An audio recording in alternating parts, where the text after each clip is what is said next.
Okay, so I'm originally a GP by training, although I did some training in psychiatry as well, and have worked in this area now for a quarter of a century in the health of adults with intellectual disability, and kind of fell into the area of autism.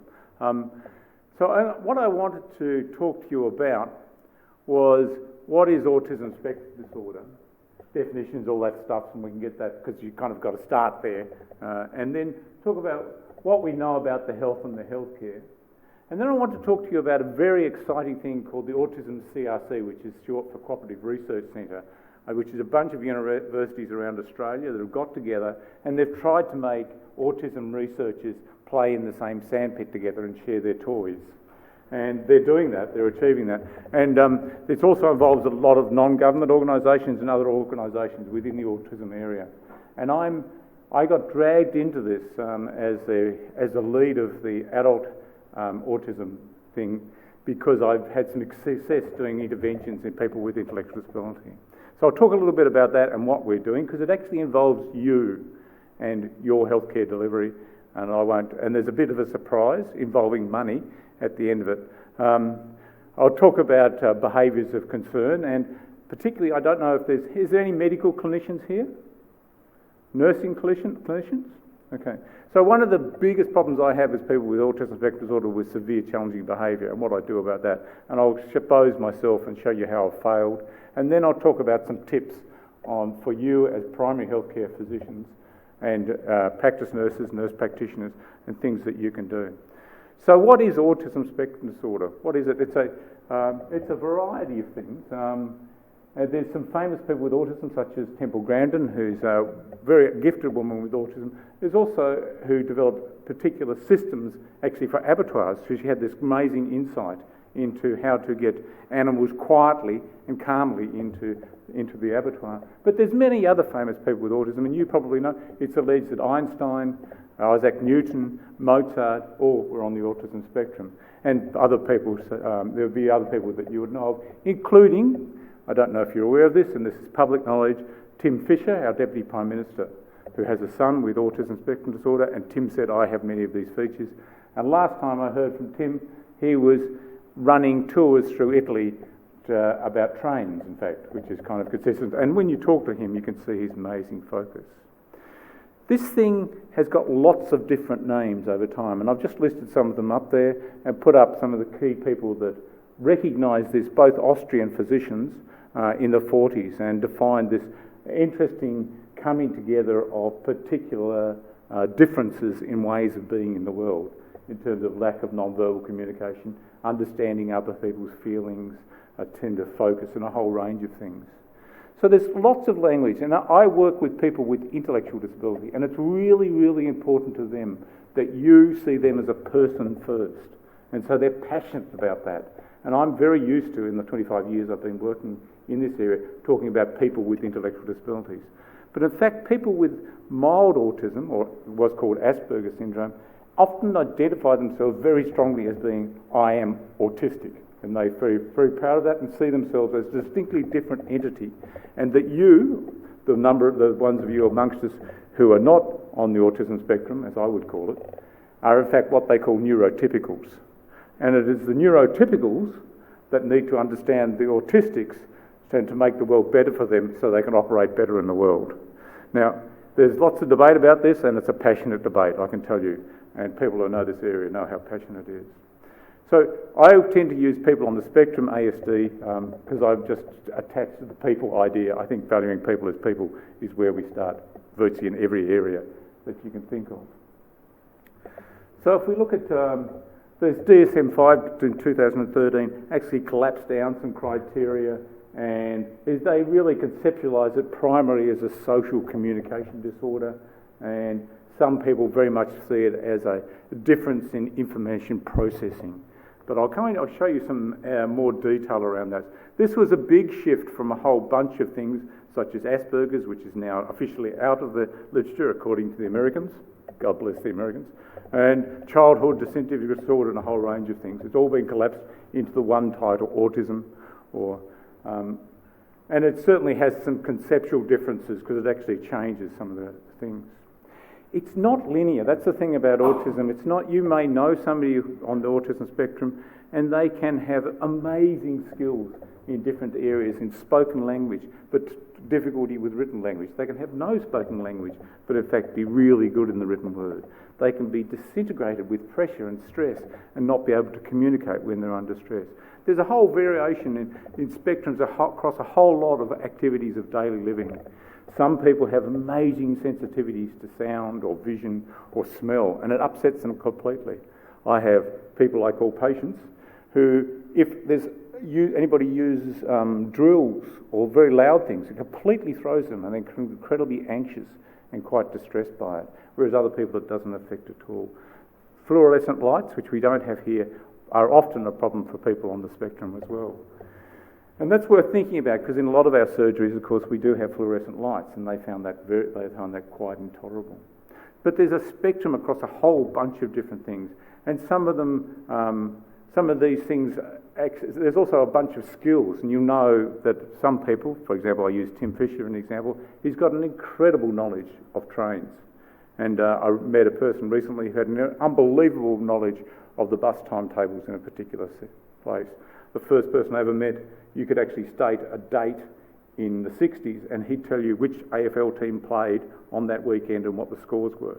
Extraordinary recourse up. But it is very variable. And of course some people don't have those kind of savant-like skills as well. Okay.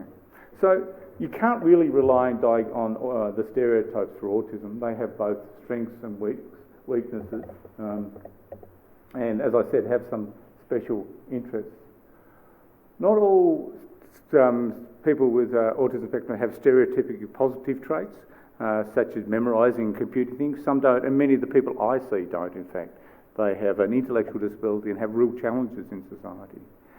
It's also very true that social interaction is a major problem for this population. And when I first entered this field, there was concern, it was described as an empathy disorder, that people on the autism spectrum could not empathise with you and I, could not put themselves in your shoes in the kind of nature of To Kill a Mockingbird.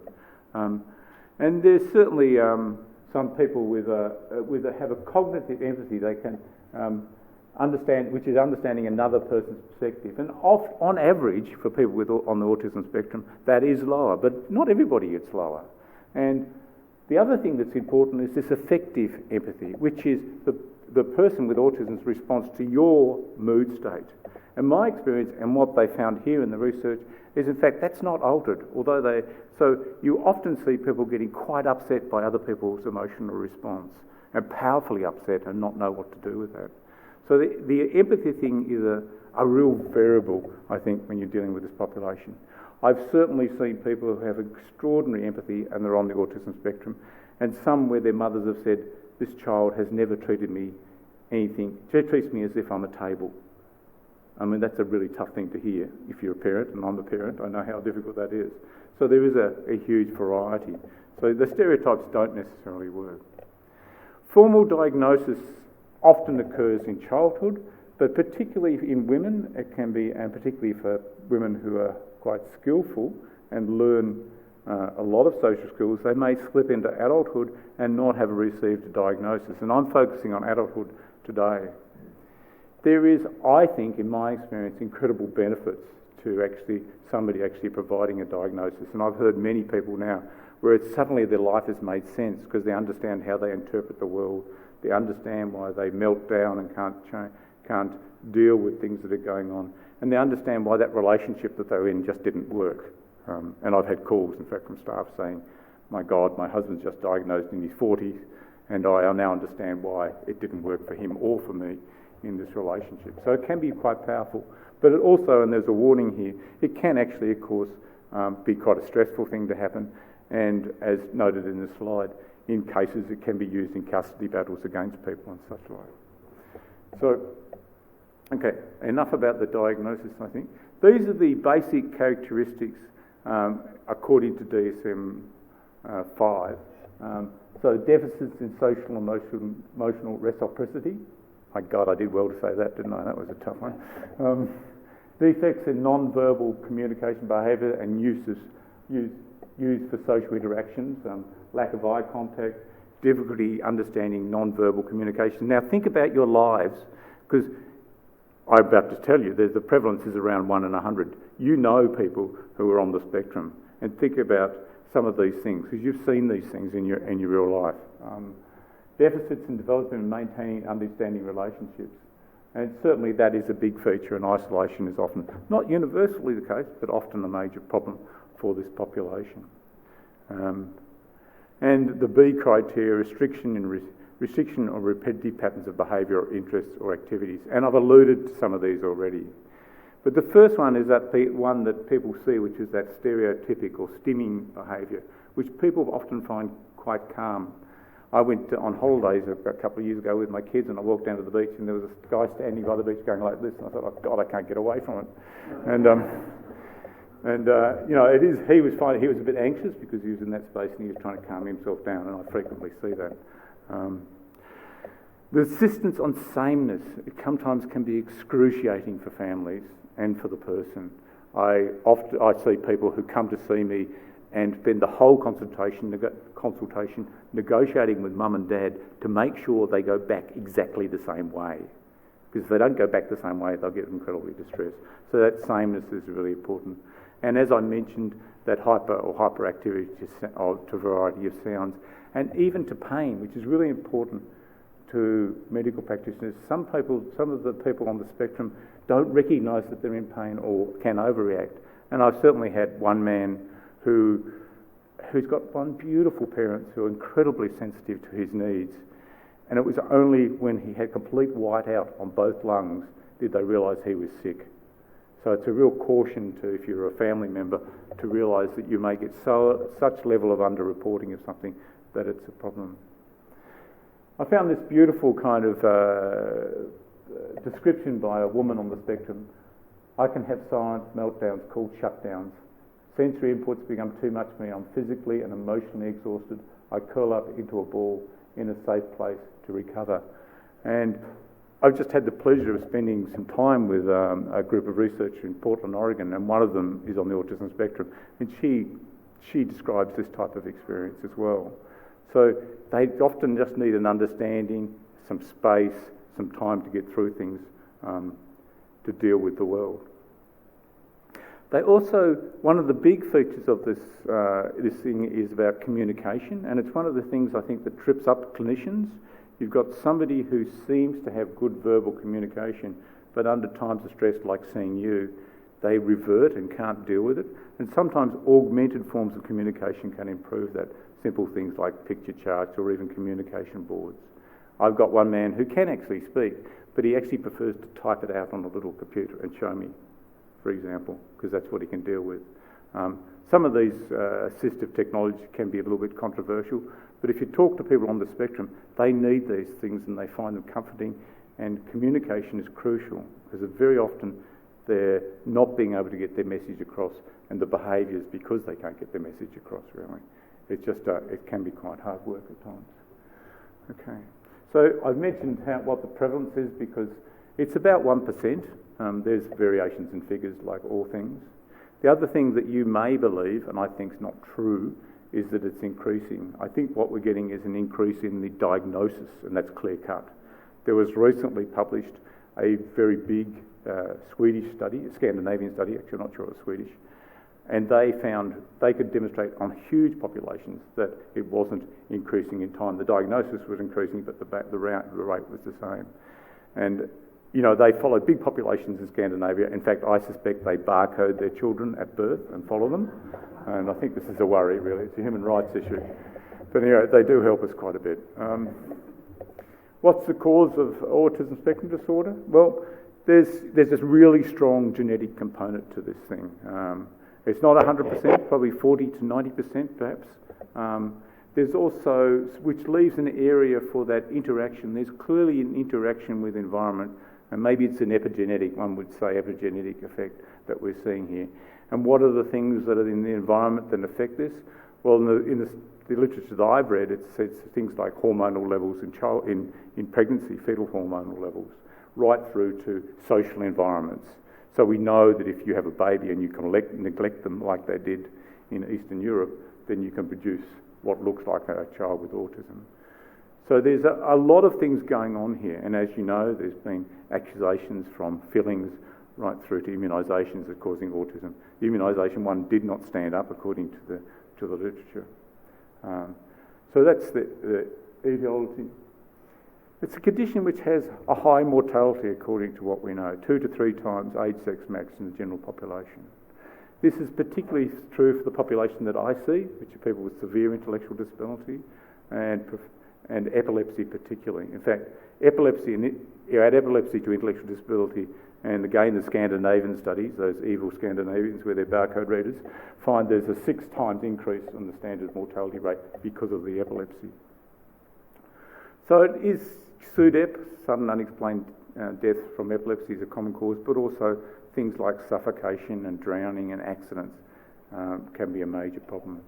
There are also, as you would know, difficulty accessing healthcare, as you do with other disadvantaged groups, but I think with almost added disadvantages in trying to get good healthcare. So if we look at the morbidity of this population, as I said, 20-30% have got epilepsy, often starting in adolescence. It's often difficult to diagnose if you've got people who are twitching, got abnormal behaviour, have abnormal communication. And indeed, I have been in consultations where somebody's been having what's called a complex partial seizure in the consultation, with the parents going, stop that, stop that, stop that, as if it was behaviour. So it can be difficult to pick up when you've got unusual behaviours. So epilepsy is a big issue for them, as is gastrointestinal disorders, particularly I think constipation, food intolerance and reflux. The reflux story is not totally clear cut, but I've certainly seen it very commonly. And if you've got somebody in your practice that's going off, be highly suspicious there might be reflux going on there. The other thing that's worth, just as a note from my general practice kind of background thing, is if you've got somebody with a cough and got swallowing problems at all, be suspicious they're not aspirating. For my sins, I'm on a mortality review committee in Queensland, and we reported, the Public Guardian reported in March this year, a whole lot of preventable deaths.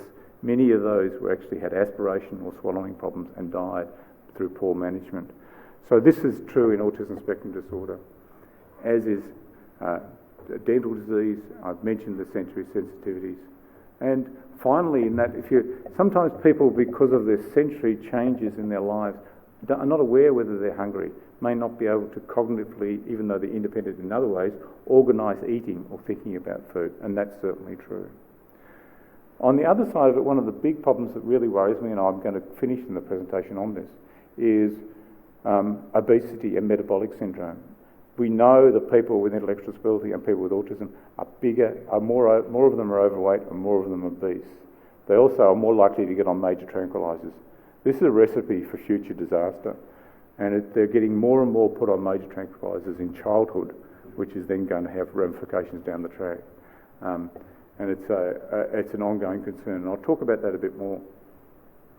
Finally, the last associated comorbidities is sleep problems, and any parents of children with autism spectrum disorder will be quite familiar with this. Yes, look, there's some nodding going on in the audience here.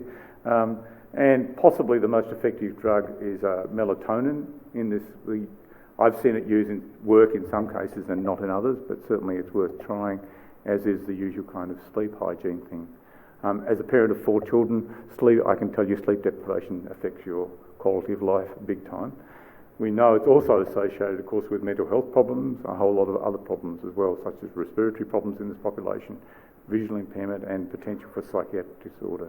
So it's a big issue, this sleep, and I think probably medicine's only just getting onto it as an issue. And finally, of all these comorbidities is probably the most disturbing of all, which is almost universal, and that's bullying at school and victimisation that these kids often experience. It is a major problem for this population, and it's a major problem, in fact, for people with intellectual disabilities as well. I've put this in further slides, but I can tell you clinically when we're seeing somebody whose behaviour we can't explain and we just don't know what's going on, I think abuse. And it's often sexual abuse, and it can be anybody perpetrating the sexual abuse. The first sexual abuser of a person with intellectual disability I came across was a medical practitioner just to confront you. So it's not necessarily the people you think in the process. And these people are unbelievably vulnerable to that level of abuse. And I know that this is in the hearts and minds of many parents because they want to protect their child, obviously. But it is very, very common, and the bullying thing is very common. Okay. My God, I'm telling a terrible story. I haven't finished after all. I've forgotten about mental disorders. Some area that has occurred, and I think anxiety, and if you know anybody with autism spectrum disorder, ask them about their anxiety state. It's very common, a generalised anxiety state, social anxiety, separation anxiety in children. And we're starting to get therapies, particularly cognitive behavioural therapies and other therapies that seem to be reasonably effective in this area. There is virtually no work in adults with autism spectrum. I know for the people that I see, anxiety, they're constantly vigilant in a world that communicates in a different way. And anything that throws them may lead to a behavioural outburst, which is an explosion of anxiety. So it's very common, and it's one of the things we're trying to address in the CRC. As is depression, and more recently the recognition that in fact suicide seems to be more common, although the studies are poor standard. Okay, so that's the comorbidity.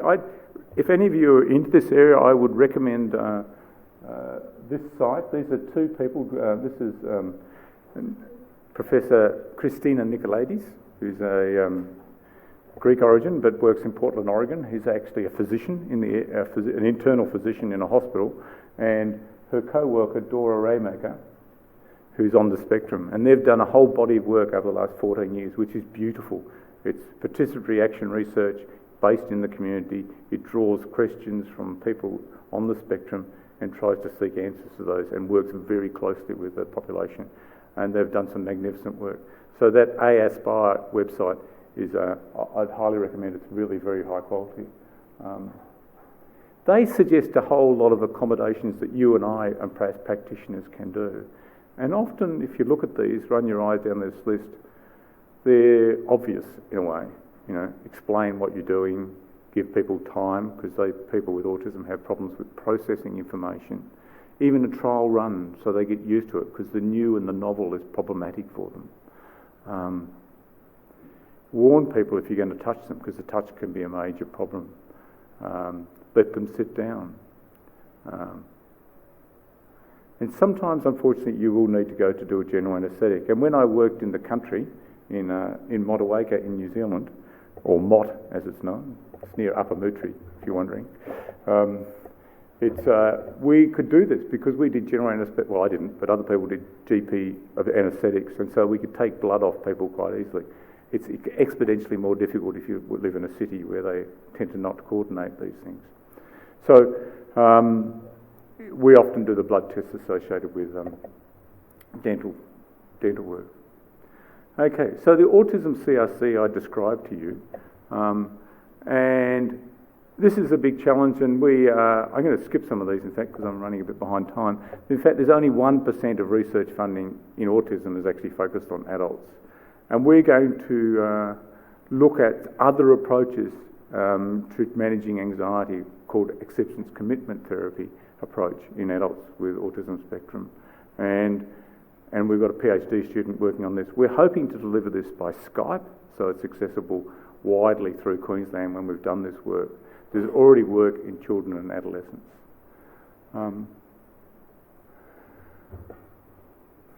There's also other work about school readiness that I'm not directly involved, about work readiness and training up workplaces, because one of the issues for adults is they have troubles getting jobs, they have trouble staying in jobs, and they have troubles with social relationships. So they're working in that kind of field, and if you want to see more, there's an Autism CRC website as this thing emerges. That's a good trick. What I want to talk about is this, because I know there's a number of primary care clinicians in here, and you may have been in this circumstance. Luke's a man I see, he's 25, he's got autism spectrum disorder and epilepsy. He had self-injurious behaviour, and I was seeing him, and it was just getting worse, so much so that I thought he was going to kill his mother, in fact, because he would attack his mother without warning. He'd been to the paediatricians, and they treated him with risperidone, which is the not uncommon drug that's used in this population. There was no other things that I could pick.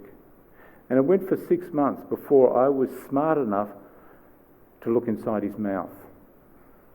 And he's got a dental abscess. Now, I missed this. I shouldn't have missed this, but I did miss this. And as soon as we got this treated, his behaviour settled down. So the message to the clinicians in the room is beware, look very closely, don't miss stuff. And these are the other things that could have been there. You can see in this one, if I can get it right, this is a large amount of faeces, that's the pelvis.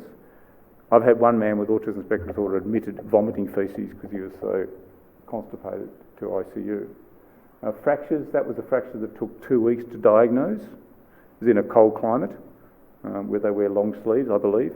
I understand that's what they do down south. And unusual things can get, that's a fancy nail in it.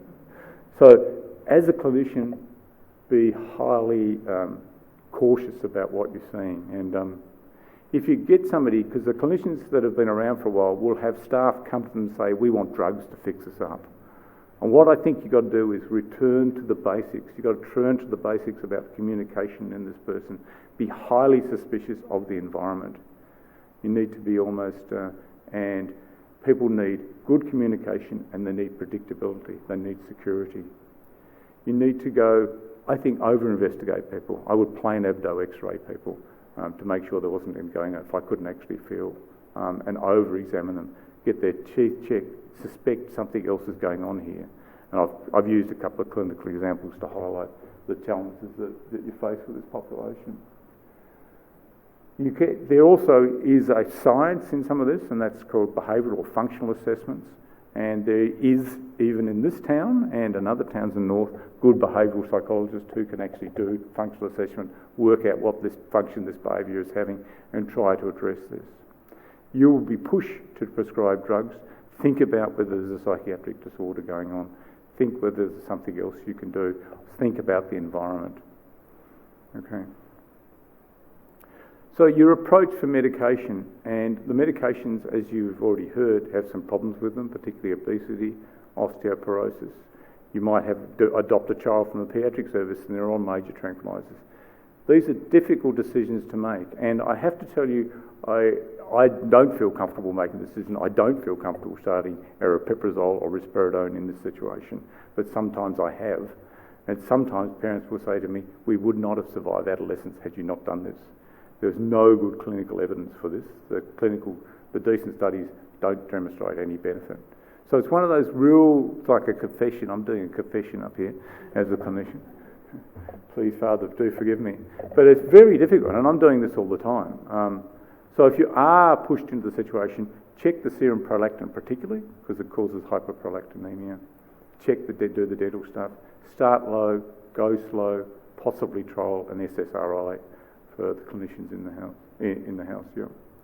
And make sure the buggers record data, because there is nothing worse in this population, and I'll show you a tool to do this, if you don't know what the baseline, what's going on. And so it's really important that you make people record what's going on in terms of the behaviour. So that's really kind of saying things, and I want to move on to the things I've said before. So I've got some ideas. There is hope. I feel like I'm depressed, everybody. It's late in the day. This is a picture from near Port Arthur in Tasmania, where my nephew is riding a big wave at Shipsterns, just for your entertainment. Not bad, eh? And this is a behavioural recording chart. See, not only do the family take on risky suburbs like adults with autism, we also ride big waves. This is a behavioural recording chart, which I'm happy to send to anybody, that you can force, I'm thinking of staff here, to record. Because if you're going to prescribe stuff, you need to know what's going on as accurately as possible. And I think it's really, really important. And another tool is a simple record of epilepsy, and looking at epilepsy over the course of a year, rather than bits and pieces of lots of paper. It's very simple, but it works. We also have a fantastic website. We also have for my sins over the years, I did the largest randomised controlled trials in the world, looking at a health assessment and see if that made a difference in improved primary health care, called the CHAP Health Assessment. This led to the change in health policy in Australia. when colleagues of mine met a guy at Manly who was the health minister at the time. Unfortunately, wasn't wearing his budgie smugglers. And he got that it was a good idea, and that led to a Medicare item, and the health assessment tool is available to people, and it just gathers a good story. It actually tells primary care staff what they're likely to be missing, and then it drives you through an examination and tries to connect the care and provide some information about funny syndromes. So we've got some trials of this, and this is a whole different issue, and we're redeveloping this, in fact focusing on autism, the CHAP tool. And the other thing that can be useful is that we also developed a health advocacy kit called the Advocacy Skills Kit, or Ask Health Diary, and we're nominated for a national award, and that led to an app, an iPhone app, which is out there now and available. And penultimately, we've developed 3 massive open online courses on health and intellectual disability through edX, and if you put edX into your iPhone, you'll see these courses that we've developed in collaboration with Harvard and MIT. And that's the thing. So this is a difficult and complex population. It's multi-dimensional. The ongoing development, there's a whole lot of development and change from biomedical to conceptual changes going on to understand this issue. And there's many, many ways that you can help as a medical clinician. And I won't go through them all, but they're up there for your enjoyment. Enjoy your evening. Thank you.